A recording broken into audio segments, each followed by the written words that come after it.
Verification বাকি আছে, সেইটা করতে হবে। যেটা কাজ ছিল নির্বাচন কমিশনের, নির্বাচন কমিশন করতে পারেনি, সো ফেইল্ড।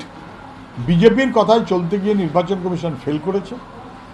তৃণমূল নিজের খুশি মতন চলতে গেছে, আইপ্যাককে দিয়ে সব বেশি কায়দাকানুন করতে গেছে এবং নির্ভুল ভোটার তালিকার যাতে না হয় তার মতন করে চেষ্টা করেছে।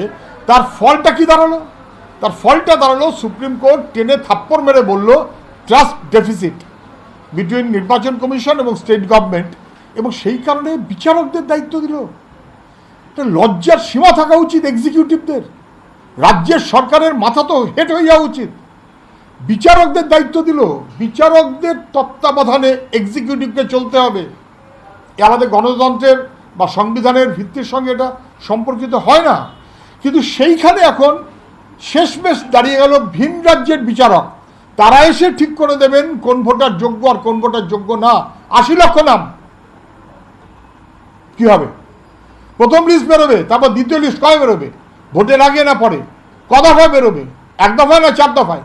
সেইখানে যদি কারোর নাম যোগ্য বাদ যায়, সেই যোগ্য মানুষটার নাম বাদ দেবার দায় কার হবে? রাজ্য সরকারের না নির্বাচন কমিশনের? বিচারকরা তার মধ্যে যুক্ত হয়ে গেলেন। আমি জানি না এর আলটিমেটলি মানে কি দাঁড়াচ্ছে। একজন যোগ্য মানুষের নামও যদি কেটে যায়, কাটানো হয়, পরে কি হবে বোঝার দরকার নেই। সেই মানুষটার জীবনকে ধ্বংস করা হয়। এটা কখনো হতে পারে না। আমরা প্রথম থেকে একই কথা বলছি, নির্ভুল ভোটার তালিকা।